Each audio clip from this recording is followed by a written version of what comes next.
여기까지 오시느라 힘드셨겠네요. 한옥 대문 앞에 선 중년 남자 유재현은 마지못해 문을 열었다. 손에 든 기타 조각처럼 거칠고 다른 손끝이 문고리를 잡고는 잠시 머뭇거렸다. 눈앞에는 커다란 캐리어를 끌고 선 젊은 여자가 있었다. 검은색 모지 코트에 단정하게 묶은 머리, 그리고 말없이 마주치는 눈빛이 이상하리만치 담담했다.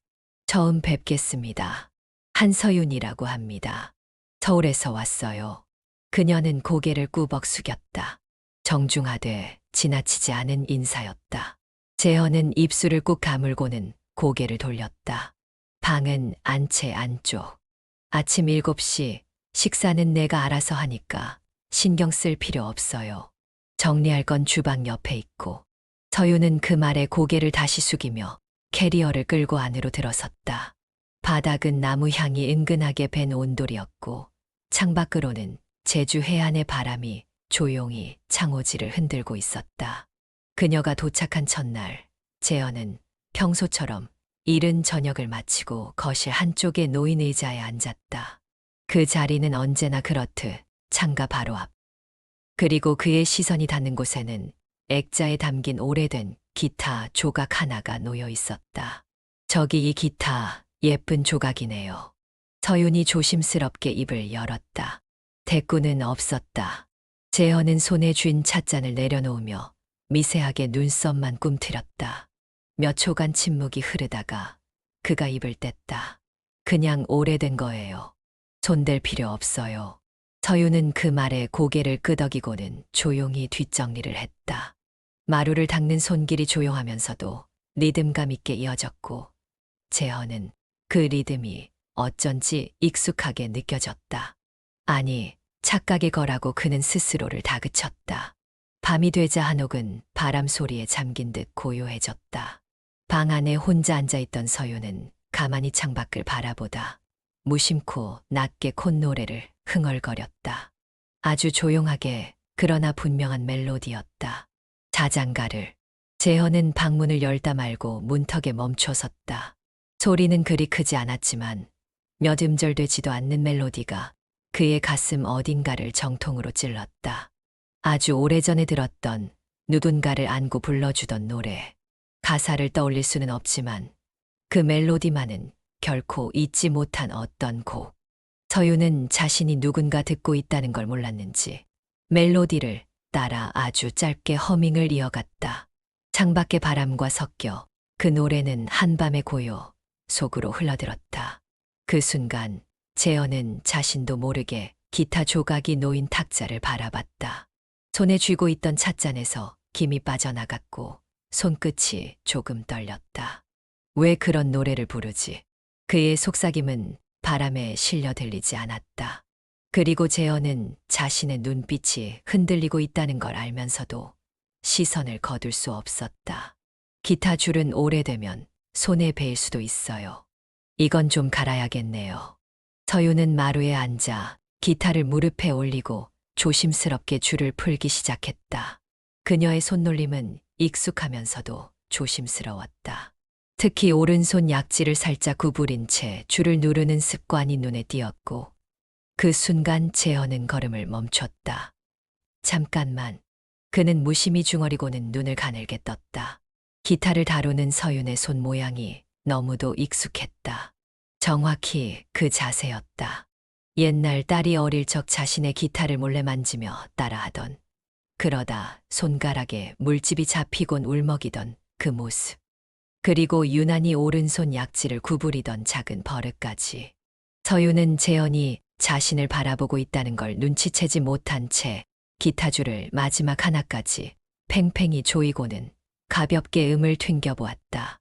단정하게 울리는 소리에 재현은 입술을 꾹 다물고는 조용히 뒤돌아섰다.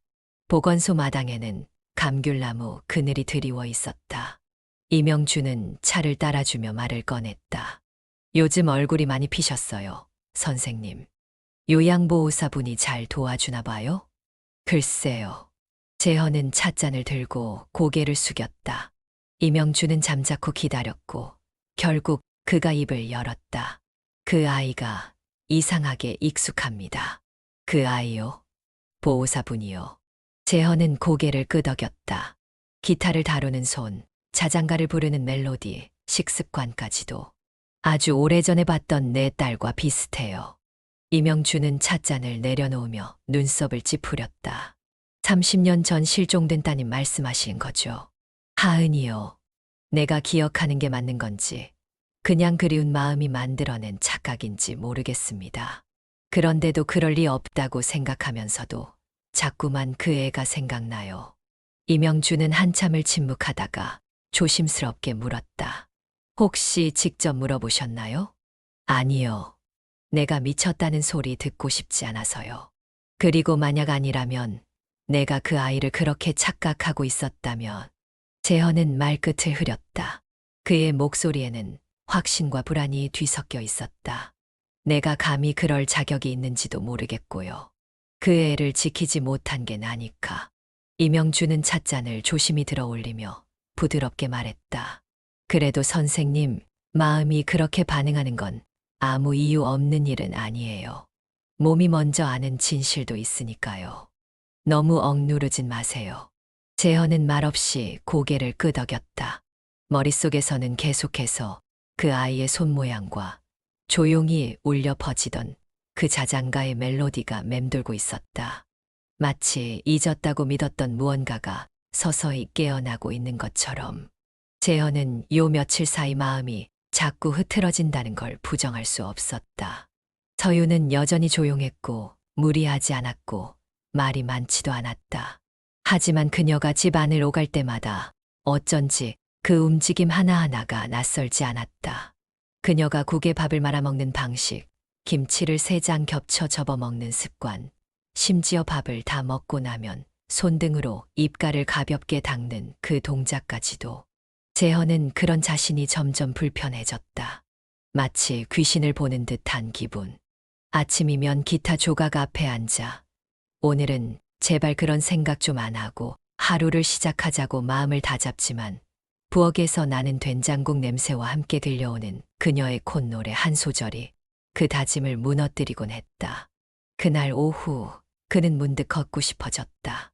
날씨는 흐렸고 바닷바람은 습기를 잔뜩 머금고 있었지만 아무래도 좋았다. 보건소 앞 작은 벤치에 앉아있던 명주가 그를 발견하고 먼저 손을 들었다.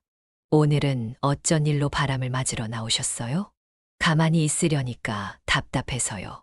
재헌은 천천히 다가와 그녀 옆에 앉았다. 명주는 그의 얼굴을 조심스럽게 살폈다. 며칠 전보다 눈밑이 더 어두워진 것 같았다. 서윤 씨는 잘 지내시죠? 예. 뭐 변함없이 조용하죠. 근데 무슨 생각에 이렇게 골똘하세요? 마음이 복잡해 보이세요. 재헌은 잠시 입을 다물고 앉아 있었다. 바다에서 불어오는 바람이 얼굴을 스쳤고 그의 시선은 멀리 수평선에 걸린 구름을 향해 있었다. 그러다 문득 중얼거리듯 입을 열었다. 혹시 말이죠.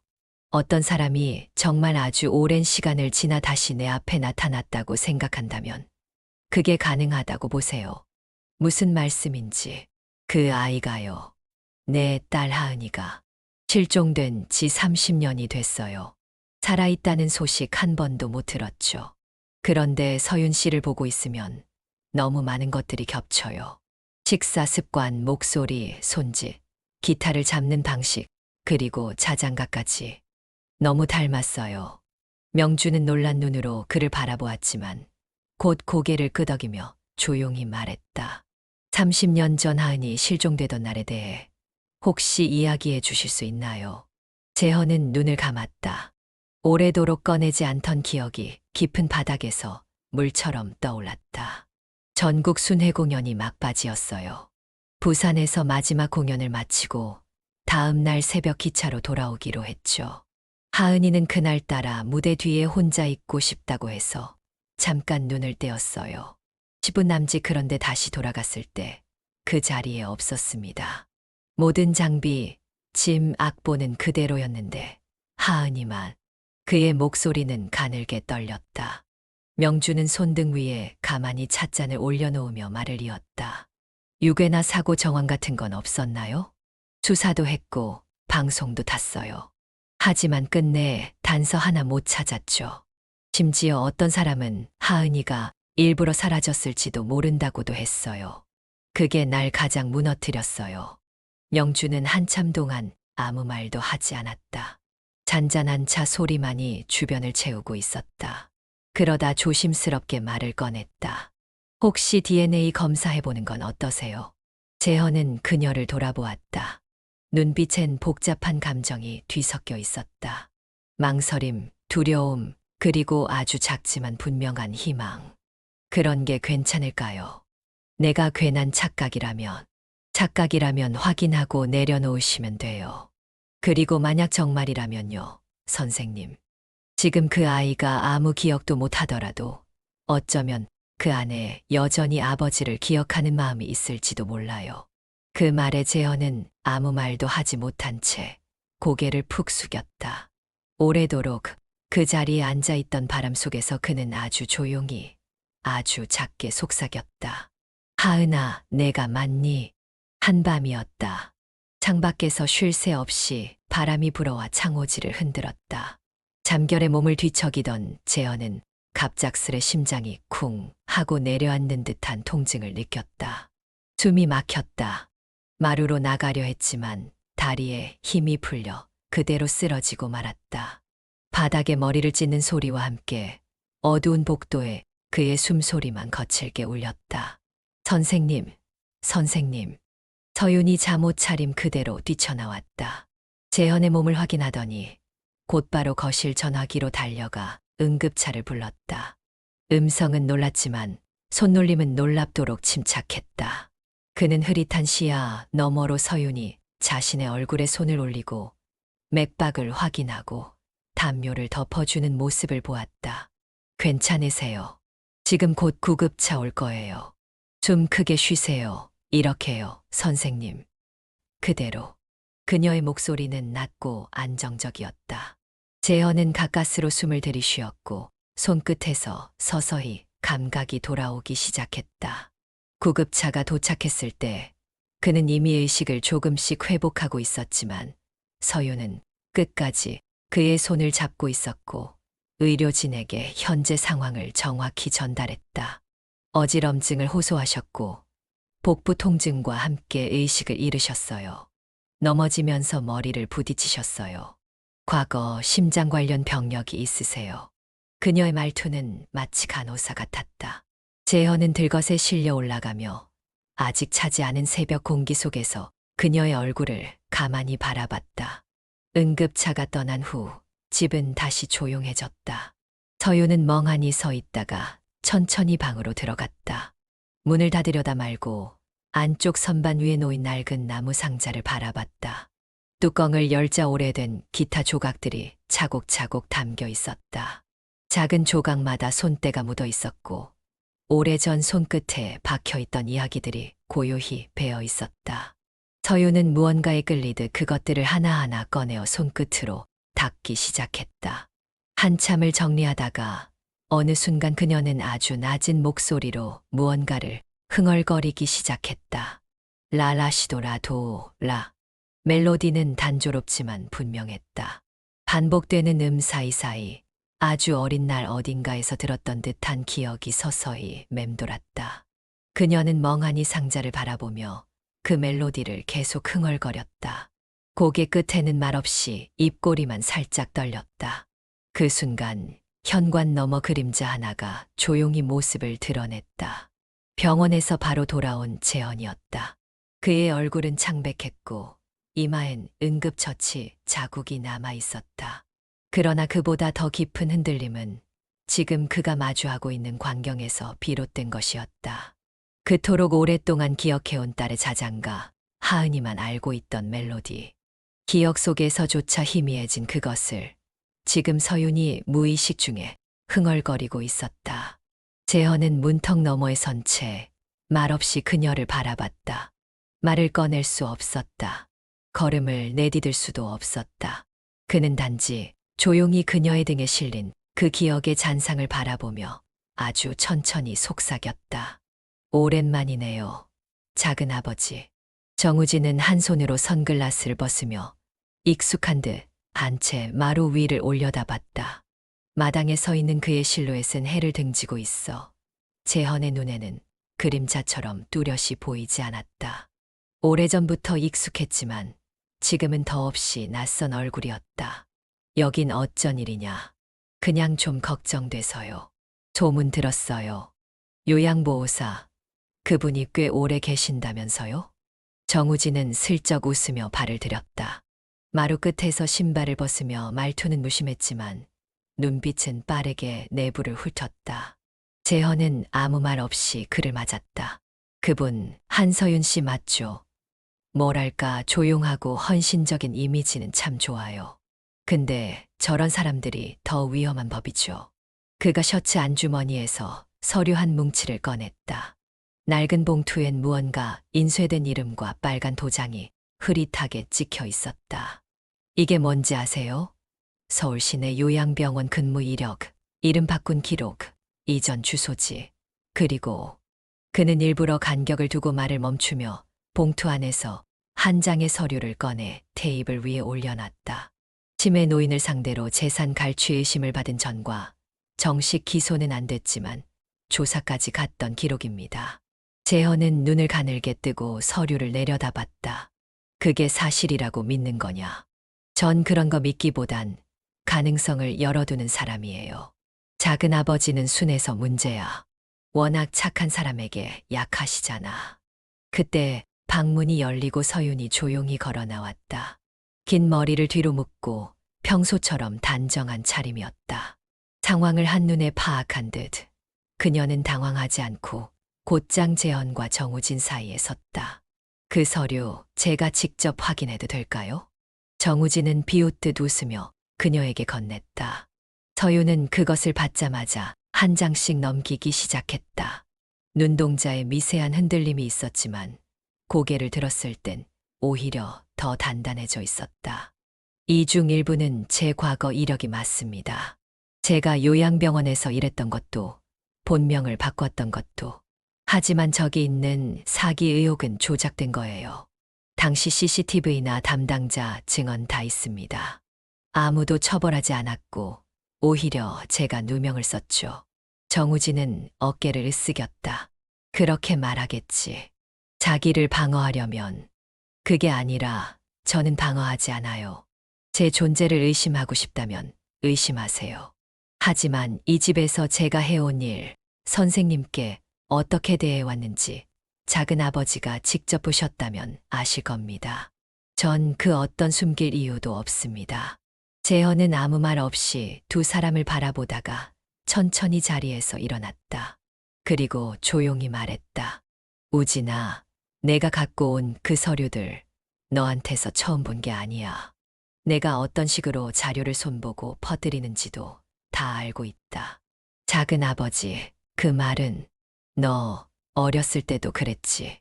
내가 원하는 걸 갖기 위해 사람을 어떤 식으로 흔드는지 그 성질 하나도 안 바뀌었구나. 정우진의 얼굴이 굳어졌다. 그는 입을 굳게 다물고 재헌과 눈을 마주쳤지만 더 이상 말은 하지 않았다. 서윤은 고개를 살짝 숙이며 재헌을 바라봤고 그는 고요한 눈빛으로 그녀를 향해 천천히 고개를 끄덕였다. 여기선 그만해라, 우진아. 돌아가라. 더는 널 맞이할 생각 없다. 그 말에 정우진은 묵묵히 고개를 돌렸다. 발소리만 남긴 채 마당을 지나 현관을 나가는 동안 아무도 뒤를 돌아보지 않았다. 그리고 한참 후 문이 닫히자 재현은 서윤을 바라보며 조용히 물었다. 정말 괜찮나? 서윤은 작게 숨을 들이쉬고는 단호한 목소리로 대답했다. 전 괜찮아요. 오히려 이젠 제가 누군지 더 알고 싶어졌어요. 생신 축하드립니다. 작은아버지. 이 정도는 제가 직접 해드리고 싶어서요. 정우진은 환한 미소로 말을 건네며 커다란 도시락 가방을 식탁 위에 올려놓았다. 고급스러운 포장, 가지런히 정돈된 반찬통, 그리고 메인 요리로 보이는 미역국 냄비까지. 평소와 다르게 정장을 차려입은 우진의 모습에 재현은 어딘가 꺼림칙한 기분을 감추지 못한 채 조용히 고개를 끄덕였다. 괜한 수고였다.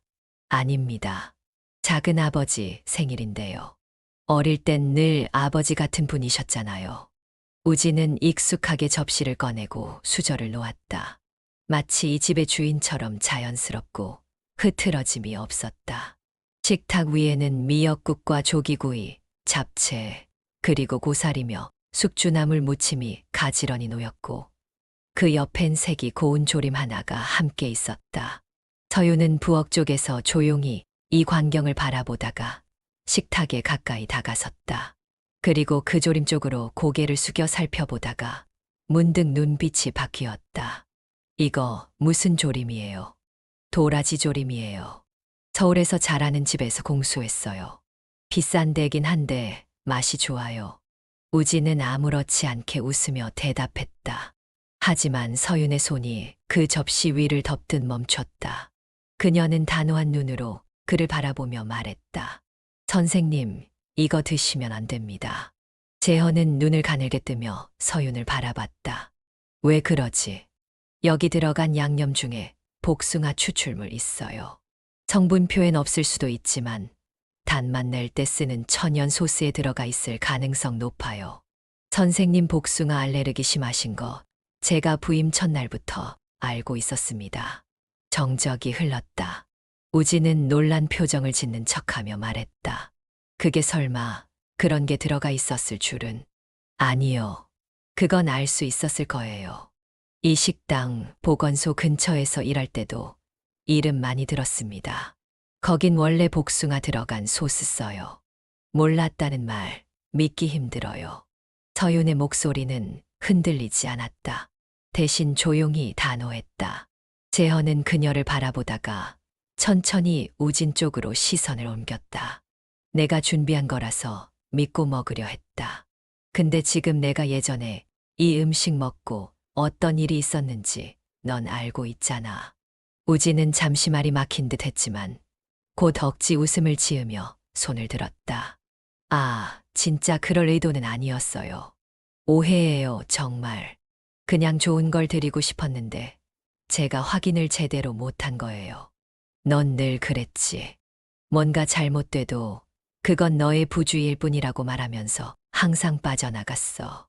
재헌의 목소리는 나지막했지만 깊게 가라앉아 있었다. 한동안 말없이 앉아있던 그는 결국 식탁에서 천천히 일어났다.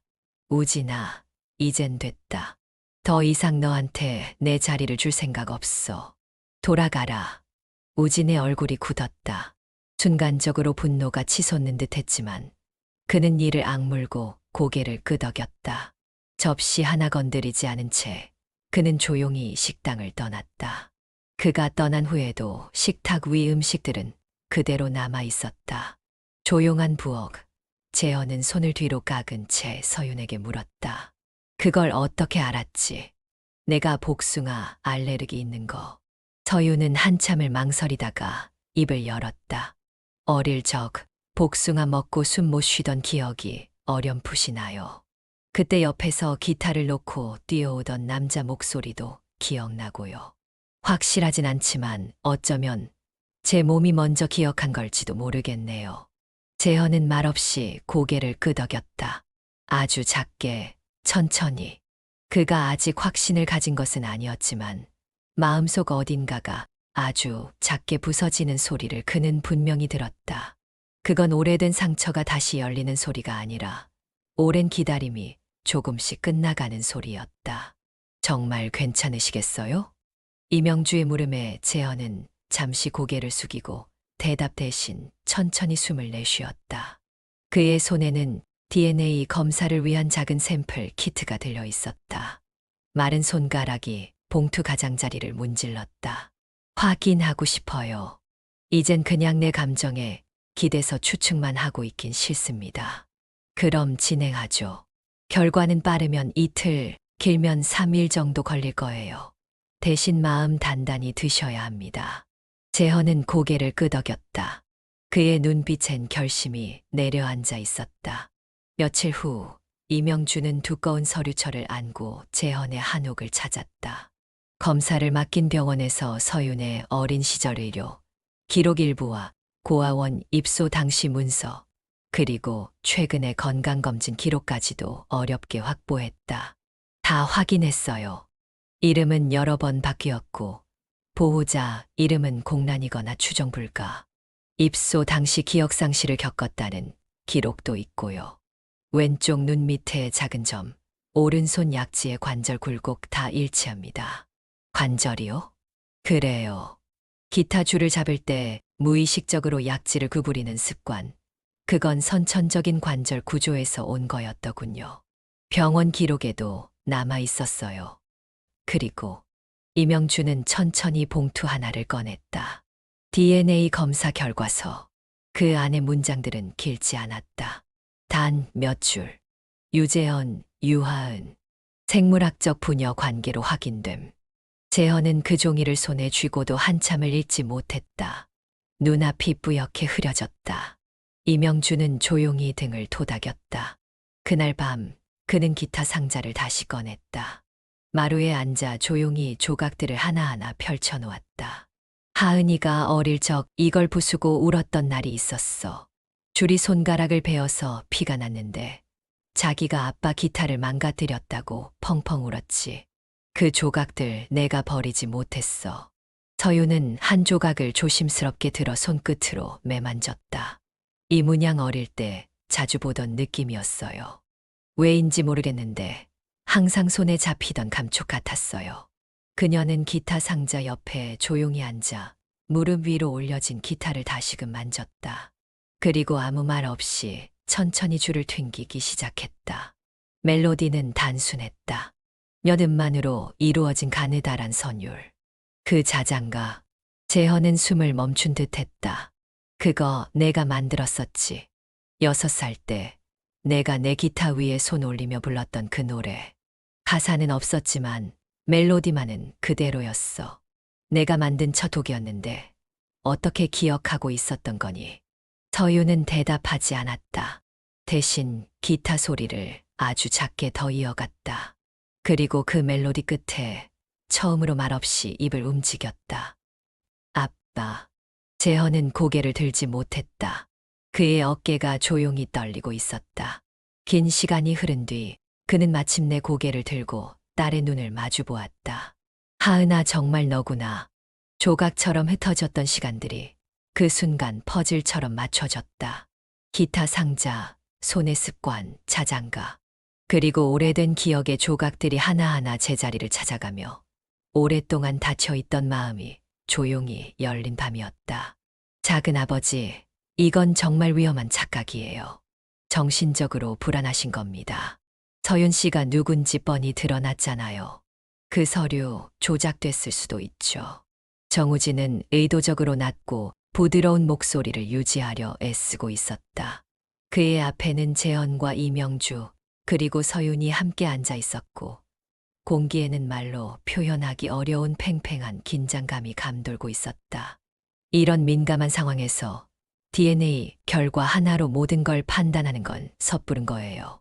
기억도 없고 신분도 불명확한 상태잖아요.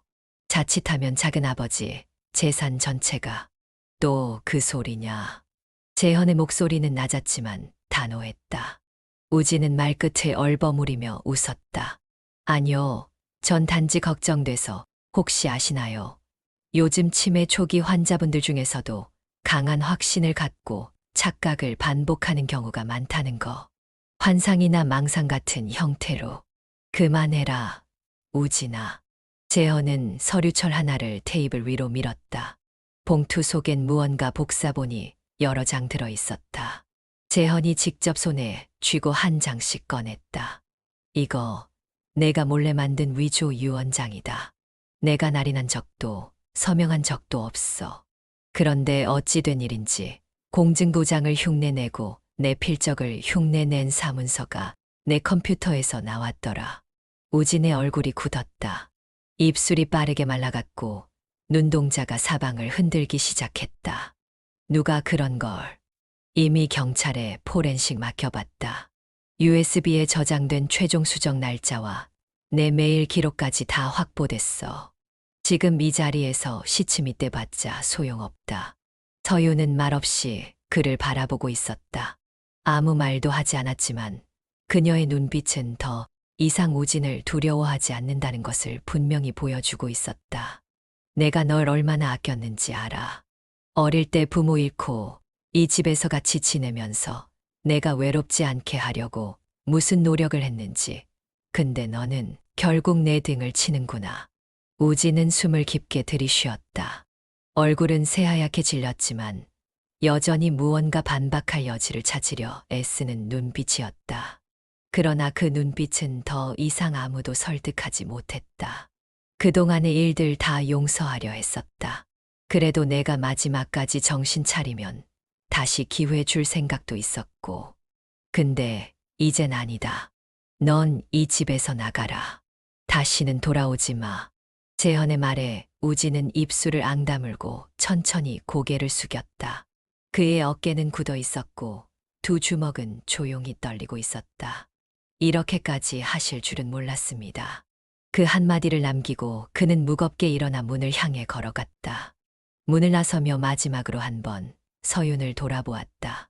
그 눈빛엔 패배감과 미련이 뒤섞여 있었지만 더 이상 누구도 그 시선을 받아주지 않았다.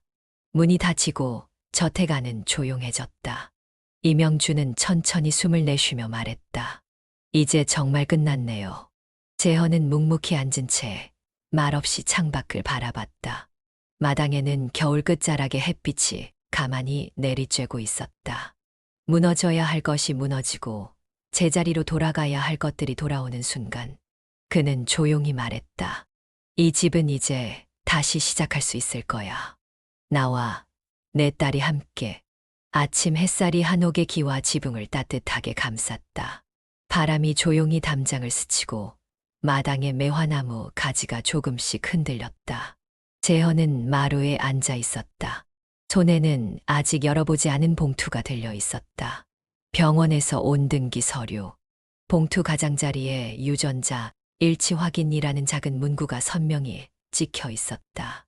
이명주가 직접 전달해준 그것을 그는 몇 번이나 손에 들고도 열지 못했다. 서유는 그의 옆에 앉아 조용히 기다리고 있었다. 그녀의 눈빛은 이상할 정도로 평온했다. 오히려 재현보다 더 차분하게 그 결과를 받아들일 준비가 되어 있는 것처럼 보였다. 열어도 괜찮겠니? 네, 저도 알고 싶어요. 이게 내 길을 찾는 마지막 조각이라면. 재현은 고개를 끄덕이고 손끝으로 봉투를 찢었다. 안에는 몇 장의 서류가 담겨 있었고 그 중 한 장, 진단서 형식의 문서에 굵은 글씨로 적혀 있는 문장이 있었다. 유재현과 한서윤 유아는 생물학적 부녀 관계로 99.998%의 유전적 일치율을 보임. 그는 한 글자 한 글자 천천히 읽었다. 처음엔 무표정한 얼굴로 그리고 점점 입술이 떨리기 시작하더니 마지막 줄에 이르러서는 두 눈이 붉게 물들었다. 하은아. 그는 더 이상 참지 못하고 서윤을 와락 끌어안았다. 그녀는 놀란 듯 숨을 들이쉬었지만 이내 조심스레 그의 등을 감쌌다. 정말 너였구나. 널 이렇게 다시 만날 수 있을 줄은 꿈에도 몰랐어. 재현의 어깨가 천천히 깊게 흔들렸다. 그동안 참아왔던 세월의 무게가 그 짧은 순간에 터져 나왔다. 서윤은 그 품 안에서 가만히 눈을 감았다. 그리고 아주 작게, 아주 낮게 속삭였다. 아빠 그 말, 어쩐지 익숙해요.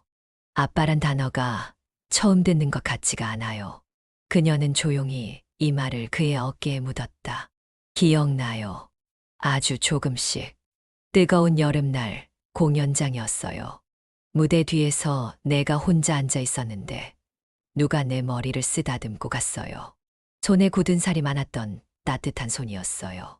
재현은 더 이상 아무 말도 하지 못했다. 그저 딸의 머리칼에 얼굴을 묻은 채 눈물을 삼켰다. 며칠 뒤 한옥의 거실에는 서류들과 포스터 시안, 노트북이 흩어져 있었다. 재현과 서유는 마주 앉은 채 재단 설립을 위한 계획서를 함께 보고 있었다. 이름은 바람의 노래 재단이 좋겠어요. 우리 이야기처럼 실종된 아이들이 기억을 따라 돌아올 수 있도록 그 바람이 길이 되어 주도록.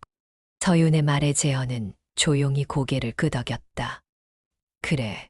그 바람에 우리 자장가도 함께 실리면 좋겠지. 맞아요. 사람마다 다른 멜로디지만 결국 마음이 기억하는 노래는 하나일 테니까요. 서윤은 기타를 꺼내 들었다. 그리고 아주 천천히 오래전 그녀가 만들어 불렀던 그 자장가를 다시 울리기 시작했다. 창밖에서는 제주 바람이 다시금 불기 시작했고 바람 소리에 섞여 기타의 선율이 퍼져나갔다. 그 선율은 잃어버린 시간을 이어주는 실처럼 오래도록 끊기지 않고 흘렀다. 그리고 그날 그 순간만큼은 세상이 조용히 멈춰선 듯 평화로웠다. 기억은 흐릿해도 사랑은 선명하게 남는다는 것을 둘은 그 선율로 증명하고 있었다. 제주 바닷가의 아침은 늘 그렇듯 조용하고도 단단했다. 파도는 말없이 밀려왔다가 돌아가고 바람은 해변을 따라 천천히 흐르듯 지나갔다. 벤치 하나, 바위와 풀숲 사이에 놓인 그 벤치에는 이제 두 사람이 나란히 앉아 있었다. 유재헌과 유하은. 아니, 지금은 한서윤이라는 이름으로 살아온 딸.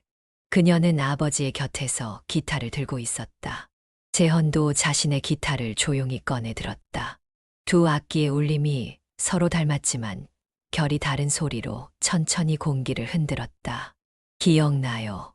이 멜로디 여기까지였어요. 그땐 미완성이었죠. 곡을 다 만들기도 전에 난 사라졌고 아빤 기다렸지. 매일 그 조각을 붙들고 말도 없이 기다렸어. 마치 멜로디처럼 이어지길 바라는 마지막 음처럼. 하은은 기타 줄을 살짝 튕겼다. 그 오래된 자장가의 서두가 익숙하게 다시 흐르기 시작했다. 망설임 없이 그러나 조심스럽게. 재헌이 천천히 화음을 얹었다. 그녀가 부르지 못했던 다음 구절을 그는 이어받듯 손끝으로 만들어냈다. 라도, 라시도 그리고 여기서. 하은이 멈칫하며 손끝을 떨었다. 오래된 공백이 그 사이에 놓여 있었다. 그건 시간이 흘러도 쉽사리 메워지지 않던 공기, 기억의 단절, 그리고 이름을 잃은 시간의 무게. 그러나 이번에는 그녀가 그 공백을 채우듯 조용히 멜로디를 완성했다. 라, 미, 도, 라. 그 순간 파도 소리와 바람 소리, 기타의 진동이 겹쳐지며 세상은 아주 잠깐 멈춘 것 같았다. 재헌은 눈을 감았고 하은은 입꼬리를 천천히 올렸다. 완성했네요. 그래. 30년 만에 우리 노래가 끝까지 왔구나. 그 자장가는 사실 처음부터 아빠를 위한 노래였던 것 같아요. 내가 어릴 적 느꼈던 따뜻함, 아빠 품의 냄새, 밤마다 들리던 기타 소리 다 여기에 있었던 거예요. 재헌은 딸의 어깨에 조심스레 손을 올렸다. 말없이 천천히. 손끝이 떨렸지만 이번에는 숨기지 않았다. 그 떨림은 후회의 것이 아니라 회복의 감각이었다. 상처도 노래가 되더라. 너를 잃고 난 그걸 몰랐는데 지금은 조금 알 것 같다. 시간이 아무리 흘러도 음악은 다시 우리를 연결시켜 줄 수 있단 걸. 하은은 고개를 끄덕이며 벤치 너머 수평선을 바라보았다. 그 끝엔 아무것도 없었지만 그 텅 빈 풍경조차도 이제는 무섭지 않았다. 우리가 만든 바람의 노래 재단도 그랬으면 좋겠어요. 사라진 아이들, 기다리는 가족들 그들을 이어주는 노래가 됐으면. 재헌은 대답 대신 기타를 살짝 더 올렸다. 바람이 그 소리를 품고 멀리 날아갔다.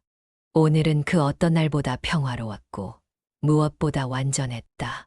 기억은 바람처럼 흘렀고 상처는 음악으로 녹아들었으며 사랑은 결국 길을 찾아 돌아왔다. 두 사람은 그렇게 제주의 바람 속에서 노래를 다시 시작했다. 이제는 절대로 끊어지지 않을 그들만의 선율로. 바람이 노래가 되고 기억이 선율이 되어 이어지는 이 이야기처럼 우리 모두의 삶 속에도 멈춘 멜로디 하나쯤은 있지 않을까요? 어떤 이는 잊힌 이름을 기다리고 또 어떤 이는 돌아오지 못한 감정을 품은 채 살아갑니다.